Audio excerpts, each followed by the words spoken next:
Triples of 37. അപ്പോൾ ഒരു super easy മെത്തേഡുമായിട്ടാണ് നമ്മൾ വന്നിട്ടുള്ളത്.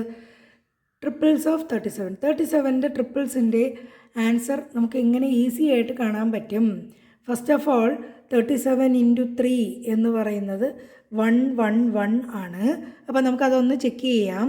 37 into 3, 7 into 3 21, balance 2, 3 into 3 9, 9 plus 2 11. അപ്പോൾ 111 ആണ്.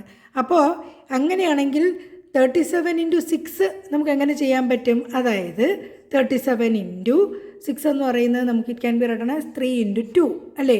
അപ്പോൾ ഇത്രയും എന്ന് പറയുന്നത് 111 ഇൻറ്റു 2 ആകുമ്പോൾ നമ്മുടെ ആൻസർ എന്താ? 222 അല്ലേ? നമ്മളതിനെ സ്പ്ലിറ്റ് ചെയ്ത് എഴുതിയാൽ മതി. അപ്പോൾ ഇതെന്തായിരിക്കും? 3 ടൈംസ് ആണ് വരുന്നത്. അപ്പോൾ 3 3 3. അപ്പോൾ ഇതെന്തായിരിക്കും? 4 ടൈംസ്, 4 4 4. അപ്പോൾ ഇതെന്തായിരിക്കും? 5 ടൈംസ് ആയിരിക്കും. 5 5 5. കറക്റ്റ് അല്ലേ? സൂപ്പർ ഈസി മെത്തേഡല്ലേ? അപ്പോൾ നമുക്കിത് എങ്ങനെ സ്പ്ലിറ്റ് ചെയ്ത് എഴുതുന്നു നോക്കാം.